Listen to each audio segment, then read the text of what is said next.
Assalamualaikum warahmatullahi wabarakatuh. Sekarang saya akan menjelaskan mengenai prosedur sterilisasi. Ya, jadi ini harusnya kemarin kita sampaikan pada saat briefing, tetapi karena untuk golongan 2 itu tidak sempat briefing, maka akan kita sampaikan melalui video ini. Oke, jadi ya, next. Oke, ya jadi kenapa sterilitas itu penting? Gitu ya, karena ada beberapa sediaan itu yang memang dia itu langsung berkontak dengan bagian dalam di tubuh kita sehingga dia harus steril. Karena kalau tidak steril itu kemudian mikrobanya bisa langsung menyebar ke seluruh tubuh. Nah, sediaan apa sajakah yang dipersyaratkan harus steril? Yaitu diantaranya adalah sediaan-sediaan yang kontak dengan kulit terluka, gitu ya. Jadi dia yang berkontak langsung dengan kulit yang terbuka atau misalnya bagian organ dalam dari tubuh manusia ataupun dia berkontak langsung dengan permukaan mukosa. Kenapa permukaan mukosa? Karena permukaan mukosa di tubuh manusia itu dia memiliki hubungan langsung ke pembuluh darah.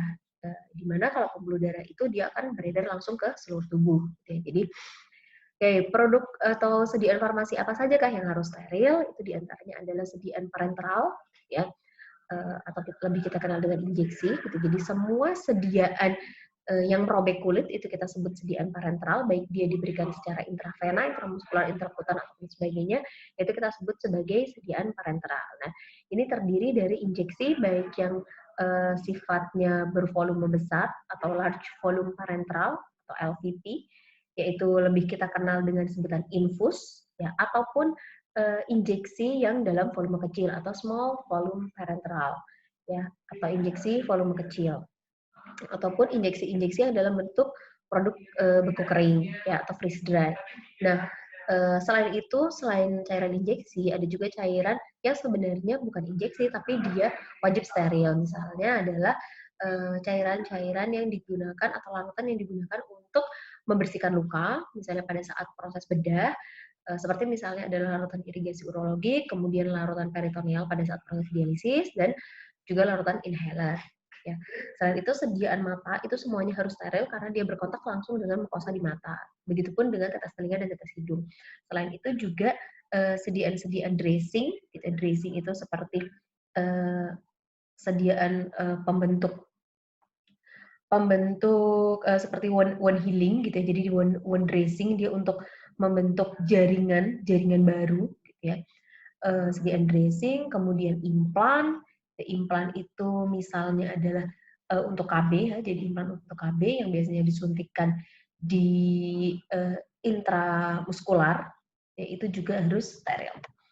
Nah, metode sterilisasi ini secara garis besar kita bagi menjadi dua. Jadi ada metode destruksi dan juga ada metode penghilangan. Jadi destruksi itu perusakan, ya. Jadi metode destruksi perusakan atau metode removal, yaitu penghilangan. Metode destruksi ini kita bagi lagi menjadi tiga. Ada yang menggunakan thermal atau suhu, kemudian radiasi, dan juga gas. Kemudian untuk penghilangan itu kita menggunakan filtrasi. Nah, di sini ada teknik aseptis. Teknik aseptis ini bukan merupakan metode sterilisasi. Nanti akan kita jelaskan di belakang. Nah, di sini tugas pertama ya. Jadi, ini adalah tugas pertama. Ini ada gambar-gambar ya. Gambarnya disusun dari kiri ke kanan, dari atas dulu. Jadi ini yang saya tunjuk dengan kursor. Ini adalah gambar nomor 1, sebelahnya nomor 2, nomor 3, bawahnya nomor 4, 5, 6. Ya, tugas pertama adalah teman-teman mencari ini sebenarnya gambar alat sterilisasi apa. Gitu ya. Jadi ini gambar alat sterilisasi apa. Jadi ini gambar 1, ini gambar alat sterilisasi apa. Gambar 2, alat sterilisasi apa, 3, dan seterusnya. Oke, next. Nah, ini adalah contoh kondisi sterilisasi. Nanti bisa teman-teman baca sendiri. Ya. Oke, untuk metode thermal itu kita bagi menjadi dua, ada metode panas kering dan panas lembab bertekanan. Ya, di sini kurang ya kata bertekanan. Jadi panas kering itu menggunakan alatnya oven, sedangkan panas lembab bertekanan menggunakan alatnya autoclave. Gitu ya. Suhunya untuk panas kering adalah 170 derajat Celcius selama kurang lebih 120 menit. Kemudian untuk panas lembab bertekanan itu suhunya 121 derajat Celcius selama 15 menit. Atau kita mungkin bisa menggunakan suhu yang lebih rendah dengan waktu yang lebih lama, tapi waktunya itu tidak bisa kita kira-kira sendiri. Jadi itu harus dihitung menggunakan suatu prinsip namanya prinsip FO. Jadi kita hitung kalau misalnya kita mau menaikkan suhu menjadi 130 misalnya, maka dia waktu sterilisasinya itu butuh berapa menit. Itu dihitung menggunakan prinsip FO. Oke. Kita lanjut, sterilisasi panas. Pertama adalah panas kering. Panas kering itu menggunakan oven. Jadi di sini kekurangannya adalah dia akan mengalami suatu kehilangan air yang sifatnya irreversibel, sehingga dapat memungkinkan terjadinya proses oksidasi, gitu ya, atau kerusakan bahan berupa oksidasi. Kemudian dia prosesnya juga lebih lambat, proses sterilisasinya, karena membutuhkan waktu yang lebih lama, sehingga dapat dikatakan bahwa dia kurang efektif dibandingkan dengan metode sterilisasi termal yang satu lagi. Ya. Kemudian ya mungkin dia sterilisasi akan bisa lebih cepat bila suhunya kita naikkan. Gitu. Nah, tapi kalau suhunya kita naikkan, maka resiko untuk kerusakan bahan itu menjadi lebih tinggi. Nah, sterilisasi panas yang satunya adalah penggunaan uap air jenuh atau uap panas bertekanan gitu, atau alatnya kita gunakan autoclave. Nah, ini proses pembunuhannya itu lebih efektif. Kenapa? Karena suhunya lebih rendah, waktunya lebih cepat gitu. Selain itu, panas lembab ini juga memiliki daya penetrasi yang lebih tinggi dibandingkan dengan panas kering. Karena apa? Karena dia dalam kondisi suhu dan juga tekanan yang terkontrol. Sedangkan kalau di oven itu kan hanya suhunya saja yang dikontrol, tetapi tekanannya tidak dikontrol, sehingga proses sterilisasi itu lebih lama, kemampuan penetrasi ke dalam partikel bahan itu juga lebih rendah gitu. Nah, jadi di sini perlu diingat bahwa sterilisasi menggunakan autoclave itu kenapa sih sama-sama menggunakan panas tapi kok dia bisa lebih efektif?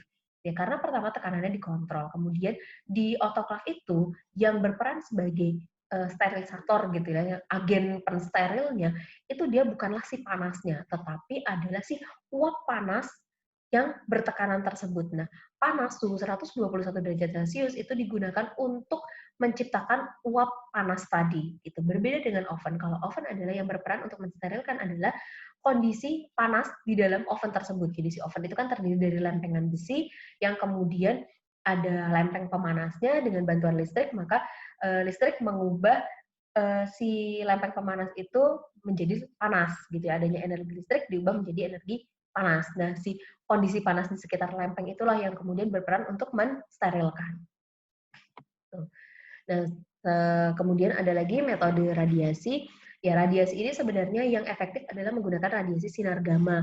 Tetapi karena di institusi pendidikan itu tidak memungkinkan untuk adanya sinar gamma karena dia perlu proteksi yang sangat tinggi, karena kalau dia sampai ada yang bocor ke lingkungan, gitu, gamanya bocor ke lingkungan, itu sangat berbahaya karena dapat meradiasi siapapun gitu ya. Jadi nanti kita bisa terjadi mutasi gen gitu kalau misalnya kita terkena radiasi sinar gamma karena dia energinya sangat tinggi gitu ya.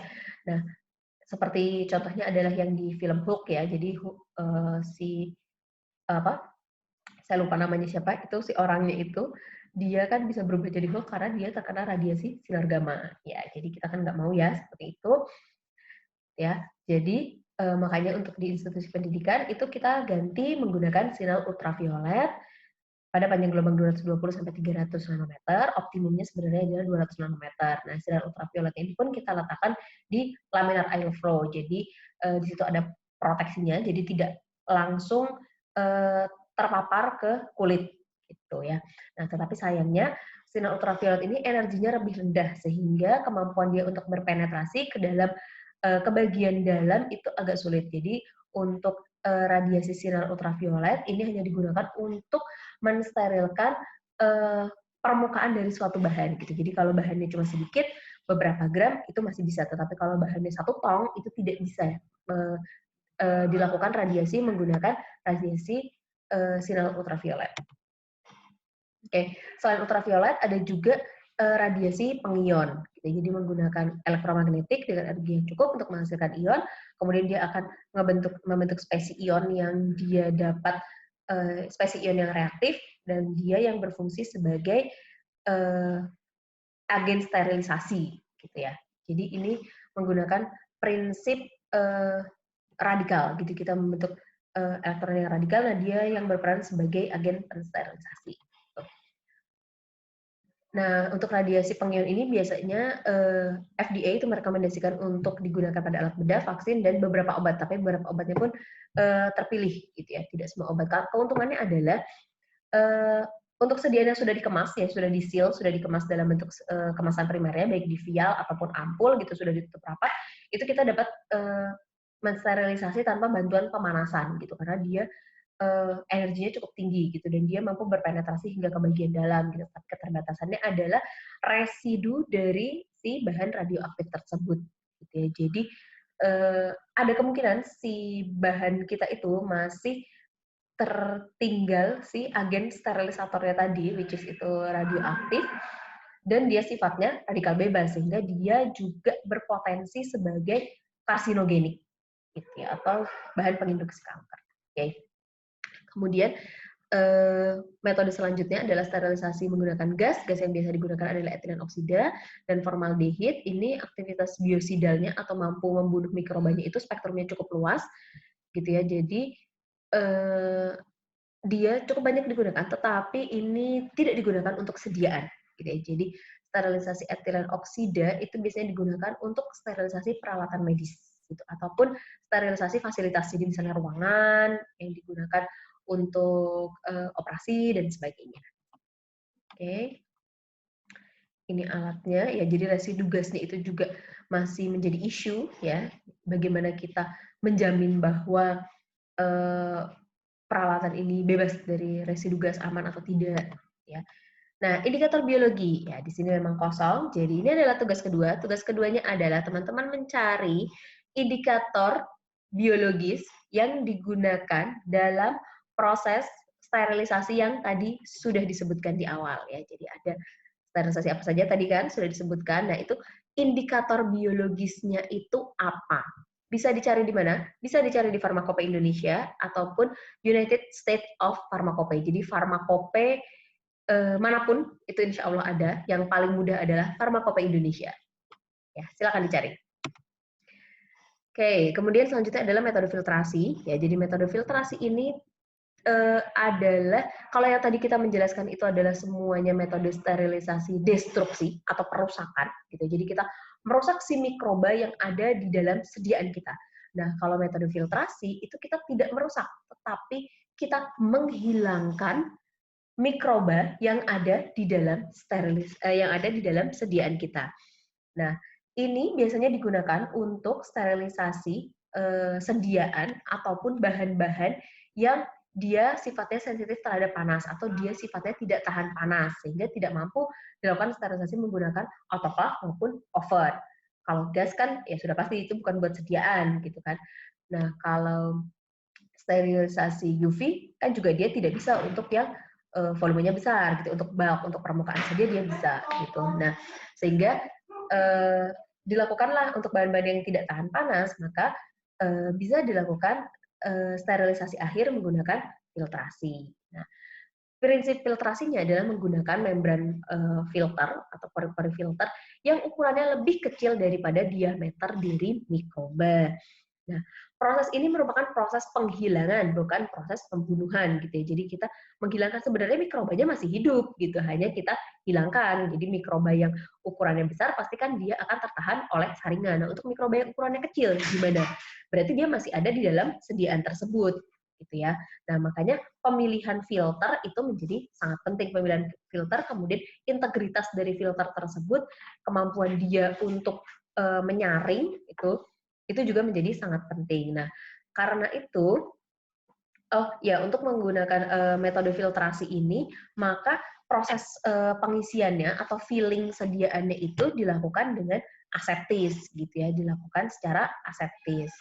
Tuh, ya di bawah laminar airflow. Nah, di sini disampaikan bahwa nilai SAL-nya itu harus kurang dari 10 pangkat 3. SAL itu apa? Nanti tolong dicari ya. Nah, karena ini merupakan suatu teknik penghilangan gitu, maka kita itu harus menurunkan nilai bioburden. Bioburden itu apa? Bioburden itu terdiri dari kata bio dan juga burden. Burden itu kan beban ya, bio itu hidup, jadi beban hidup gitu ya. Jadi maksudnya adalah beban makhluk hidup di dalam sediaan kita. Ya makhluk hidup yang tentu saja tidak diinginkan gitu ya, mikroba-mikroba tersebut gitu ya. Jadi kita harus menurunkan beban makhluk hidup di dalam sediaan kita. Supaya apa? Supaya saringan kita tuh nggak jebol. Jadi bayangkan kalau di dalam sediaan kita itu banyak banget si beban kehidupannya itu, beban mikroba-mikroba hidup itu, ya si saringannya ini mungkin kalau nyaring 10 mili pertama itu masih oke, masih bagus gitu kan ya.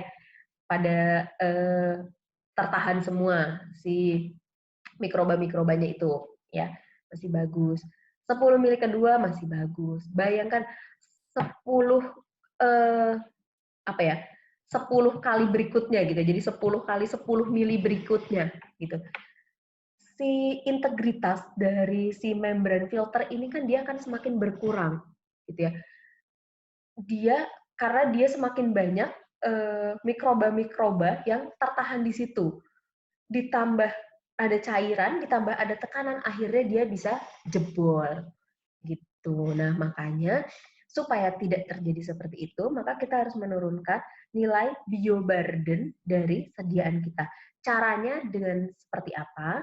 Caranya adalah dengan melakukan sterilisasi awal dari bahan-bahan yang akan kita gunakan dalam proses pembuatan sediaan. Jadi misalnya kita mau bikin sediaan misalnya sediaan injeksi misalnya nih ya, misalnya sediaan injeksi, bahan aktifnya itu dia tidak tahan panas, bahan aktifnya, sehingga sediaan akhirnya itu tidak dapat disterilisasi akhir, baik menggunakan autoclave ataupun kalau oven ya jelas ya, masa injeksi cair di oven nanti dia menguap, hilang semua ya. Jadi misalnya ini injeksinya bahan aktifnya tidak tahan panas, kemudian maka kita memilih sterilisasi akhirnya adalah menggunakan cara filtrasi. Jadi ini injeksi cair tidak tahan panas, kita memilih sterilisasi akhirnya menggunakan filtrasi. Nah, untuk menurunkan nilai bioburden-nya, maka si bahan-bahan awal yang kita gunakan dalam pembuatan sediaan tersebut itu harus dilakukan sterilisasi awal menggunakan cara yang sesuai. Jadi misalnya si pelarutnya, WFI-nya berarti disterilisasi menggunakan autoclave.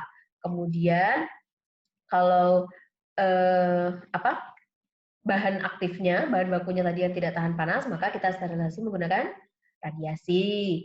Ya, karena dia tidak tahan panas kan, kita sterilisasi awal menggunakan radiasi. Kemudian misalnya ada bahan tambahan lainnya yang tapi dia tahan panas, ya disterilisasi menggunakan cara yang sesuai. Misalnya NaCl sebagai pengisotonis, itu dia tahan panas, maka disterilisasi menggunakan autoclave atau oven? Oven dong, masa autoclave nanti jadinya basah gitu ya. Kalau dia serbuk, sterilisasinya kalau dia tahan panas maka menggunakan oven gitu. Kalau dia bahan cair dan tahan panas, sterilisasinya menggunakan autoclave. Tapi cair di sini pun kita harus memilah gitu. Dia sifatnya lipofilik atau hidrofilik. Jadi kalau bahan cair atau semi padat dia sifatnya hidrofilik, maka disterilisasi menggunakan autoclave kalau dia tahan panas. Kalau dia sifatnya lipofilik bahannya, maka dia sterilisasinya menggunakan oven kalau dia tahan panas. Oke, kembali lagi ke tadi menurunkan bioburden. Jadi supaya menurunkan bioburdennya, maka bahan-bahan awalnya itu harus disterilisasi awal terlebih dahulu. Selain bahan-bahan yang digunakan, semua peralatan yang digunakan itu juga harus disterilisasi. Tetapi ini tidak hanya untuk metode filtrasi ya, semua alat yang digunakan dalam proses pembuatan sediaan steril itu harus disterilisasi dahulu. Oke, kita lanjutkan. Nah, ini tadi ukuran mikrobanya. Jadi, membran 0,22 itu untuk bisa menyaring apa saja sih? Mikoplasma tahu kan? Apa coba? Mikoplasma itu contohnya apa? Ya, nanti dicari ya. Jadi, mikoplasma itu adalah ukuran mikroba bakteri yang ukurannya termasuk paling kecil, gitu ya. Jadi, membran ukuran 0,22 itu sudah bisa menyaring sampai mikroplasma gitu karena mikroba itu biasanya ukurannya itu di atas 10 mikrometer. Tetapi sayangnya dia tidak bisa menyaring virus. Gitu. Maka untuk menyaring virus kita membutuhkan membran filter yang ukurannya lebih kecil. Gitu ya. Ukurannya adalah sekitar 10 nanometer untuk filter virologi. Ini adalah gambaran proses filtrasi gitu ya. Jadi pada saat proses filtrasi ini gitu. Jadi debris-debris yang ukurannya sekitar 0,22 itu dia bisa melewati si membran filter gitu ya. Debris yang ukuran 0,2 karena kan porinya ukurannya 0,22 gitu ya. Nah, sedangkan si bakteri itu ukurannya lebih besar maka dia akan tertahan di bagian permukaan. Nah, sekarang ke teknik aseptis. Jadi teknik aseptis itu tadi bukan suatu metode sterilisasi. Teknik aseptis ini apa? Jadi teknik aseptis ini adalah teknik yang digunakan untuk menjamin sediaan yang tidak disterilisasi akhir, dia tetap dalam kondisi steril. Jadi kita buat sediaan nih, sediaannya tidak ada proses sterilisasi akhir, tapi kita bisa menjamin bahwa sediaan ini tetap steril meskipun tidak disterilisasi akhir. Ya, hal ini kenapa? Karena tidak semua bahan itu bisa disterilisasi akhir, baik menggunakan cara panas ataupun menggunakan filtrasi. Misalnya apa, Bu? Misalnya adalah sediaan injeksi kering beku atau freeze dry yang bahannya tidak tahan panas. Jadi bahan aktifnya tidak tahan panas, kemudian dia mudah terhidrolisis sehingga kita buatnya dalam bentuk sediaan dry injection, ya freeze dry. Nah itu kan berarti sudah tidak bisa disterilisasi akhir menggunakan cara thermal, ya kan? Baik menggunakan otoklaf jelas nggak bisa karena terhidrolisis, menggunakan oven juga tidak bisa karena dia tidak tahan panas. Mau difiltrasi, ya nggak bisa, mau dia serbuk, gimana cara ngefiltrasinya? Jadi kan nggak bisa. Mau diradiasi, lah radiasi kan cuma permukaan toh, bagian dalamnya gimana? Nanti tidak steril, tidak bisa. Maka dilakukanlah pembuatan dengan cara teknik aseptis. Jadi teknik aseptis ini tujuannya adalah untuk mencegah pemasukan mikroba hidup ke dalam komponen steril. Ya, bagaimana cara mencegah pemasukan mikroba hidup ini ke dalam komponen steril? Caranya adalah dengan menjamin seluruh sumber daya yang terlibat dalam proses pembuatan sediaan tersebut harus terjaga sterilitasnya. Sumber dayanya apa saja? Sumber dayanya dari bahannya. Bahannya itu harus kita sterilisasi awal. Jadi bahannya itu sudah dijamin steril. Kemudian peralatan yang digunakan itu dijamin steril dengan cara dilakukan sterilisasi terhadap alat. Orangnya yang melakukan itu harus menggunakan APD yang steril, gitu ya. Dan juga harus dicek sterilitasnya. Jadi ada cek swab untuk sterilitas, gitu ya, untuk orangnya. Kemudian tempat pembuatan dari sediaannya tersebut itu juga harus tempat yang terjaga sterilitasnya. Di manakah itu? Yaitu di bawah laminar airflow atau di sini adalah kalau di industri adalah di ruangan kelas A, ya gitu. Jadi cara mencegah pemasukannya itu seperti itu. Nah, yang harus diperhatikan adalah pencampuran komponen sterilnya itu maka harus menggunakan wadah yang steril steril juga. Nah, sehingga kita harus bisa memilih sterilisasi komponen ataupun bahan dan wadah ini dengan cara yang cocok gitu, sesuai dengan bahannya dan juga dengan alatnya gitu ya. Nah, ini SAL teknik aseptis itu kurang dari SAL teknik sterilisasi akhir. Jadi tadi teman-teman nanti cari ya SAL itu apa ya. Jadi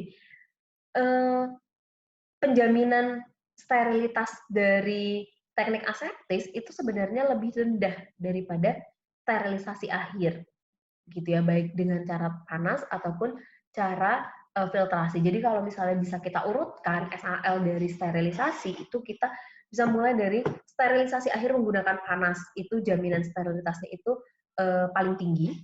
Kemudian turun berikutnya adalah SAL sterilisasi menggunakan filtrasi. Kemudian yang berikutnya baru adalah SAL menggunakan teknik aseptis gitu. Nah, untuk sterilisasi menggunakan filtrasi itu kenapa dia walaupun dia disterilisasi akhir tetapi dia SAL-nya lebih rendah daripada sterilisasi akhir menggunakan panas karena filtrasi itu kan dia prinsipnya penghilangan bukan pembunuhan gitu ya. Jadi ada kemungkinan si mikrobanya itu masih ada di sediaan kita, ya kan? Mikroba-mikroba misalnya, ternyata ada mikroba yang ukurannya lebih kecil daripada membran filter kita, nah itu kan berarti masih tertinggal di dalam sediaan, which is itu dapat menimbulkan potensi ketidaksterilan gitu. Berbeda dengan teknik destruksi di mana semua mikroba yang ada dalam sediaan kita itu dibunuh. Tetapi kekurangannya dalam teknik destruksi adalah mikroba yang dibunuh itu kan tadi tetap ada di dalam sediaan kita. Nah, mikroba itu kan makhluk hidup ya. Dia dindingnya itu kan dinding selnya itu kan terdiri dari apa? Lipopolisakarida. Lipopolisakarida yang dalam jumlah banyak itu eh, dapat menginduksi suatu reaksi imunologi. Salah satunya adalah demam. Nah, inilah yang kita sebut kemudian pirogen. Gitu ya. Jadi senyawa yang dapat menyebabkan demam. Gitu. Itu bisa berasal dari LPS-nya si debris bakteri yang mati di dalam sediaan kita. Nah, sekarang kita ke praktek, gitu ya. Jadi kemarin golongan 1 itu sudah diminta praktek memilih bagaimanakah cara sterilisasi dari peralatan-peralatan di bawah ini. Nah, sekarang teman-teman silakan, ini jadi tugas yang berikutnya, tugas berapa ya, saya lupa.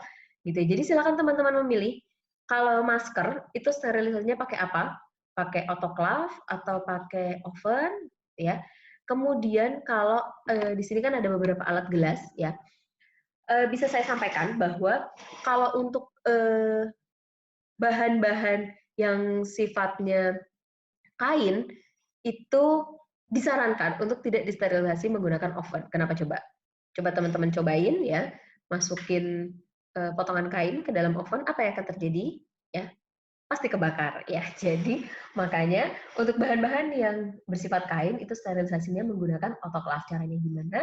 Caranya adalah dengan dibungkus terlebih dahulu menggunakan plastik tahan panas, kemudian direkatkan menggunakan solasi gitu ya, yang tahan panas itu, dan baru di autoclave. Nah, kemudian untuk alat-alat gelas, tidak semua alat gelas itu juga jadi alat gelas ini tidak semuanya itu bisa di autoclave atau tidak semuanya bisa di oven. Jadi ada kriteria tertentu. Nah, bagaimana?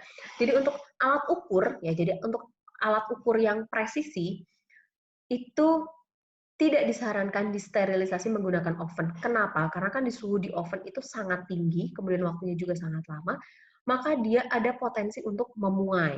Nah, jika dia sudah memuai, maka tingkat presisi dari si alat tersebut akan berkurang, padahal dia adalah alat ukur. Maka bisa jadi itu pengukuran kita nantinya jadinya salah gitu. Ya, maka untuk semua alat ukur itu sterilisasinya menggunakan autoclave, sterilisasi alatnya. Nah, gimana untuk alat-alat gelas yang lain yang bukan alat ukur? Kalau dia mulutnya lebar, itu sebenarnya lebih disarankan menggunakan oven. Walaupun juga sebenarnya boleh menggunakan autoclave dengan ketentuan, ya, jadi kita boleh menggunakan autoclave untuk sterilisasi alat gelas yang mulutnya lebar, dengan ketentuan kita dapat menjamin bahwa si alat gelas tersebut akan langsung digunakan, atau residu dari si uap airnya tersebut tidak akan menimbulkan masalah gitu. Maksudnya gini, jadi kalau si alat gelas yang bermulut lebar tersebut misalnya akan langsung dipakai, itu tidak masalah sterilisasinya menggunakan autoclave gitu ya, karena misalnya habis di autoclave langsung dikeringin langsung dipakai. Tapi kalau misalnya si alat gelas itu tidak mau langsung dipakai gitu, misalnya habis sterilisasi di autoclave terus baru mau dipakai seminggu kemudian tidak ada treatment apapun, maka kan itu akan ada uap air di dalam si gelas yang mulutnya lebar, itu akan ada uap air. Nah, uap airnya tersebut nanti malah bisa menjadi pemicu pertumbuhan mikroba gitu ya, malah jadi masalah lagi. Jadi untuk alat-alat gelas yang mulutnya lebar, kalau tidak mau langsung digunakan, ini untuk alat-alat gelas yang mulutnya lebar dan dia bukan merupakan alat ukur ya, gitu. Jadi kalau tidak mau langsung digunakan, itu lebih baik menggunakan oven gitu kan. Lagi pula kan bisa langsung kering. Kalau pakai autoclave kan berarti harus dikeringin dulu gitu ya. Nah, kemudian kalau untuk alat gelas yang mulutnya kecil dan bukan alat ukur, bisa pakai autoclave, bisa pakai oven, terserah. Kemudian kalau untuk cawan ya kembali lagi tadi ya sama ya. Jadi bisa autoclave atau oven, tapi sebenarnya lebih disarankan itu adalah oven ya, karena dia mulutnya lebar. Filler selesainya pakai apa? Autoclave atau oven? Kalau kita memiliki jaminan bahwa dia bahwa dia tahan terhadap pemanasan, maka bisa disterilisasi menggunakan autoclave. Jangan oven, kalau oven nanti meleleh gitu. Tapi kalau kita tidak memiliki jaminan bahwa karet ini sifatnya tahan panas, maka kita cukup merendamnya di dalam alkohol, gitu ya, selama 1 malam. Oke, ya. Nah, kalau pipet ini ya berarti kita bagi ya.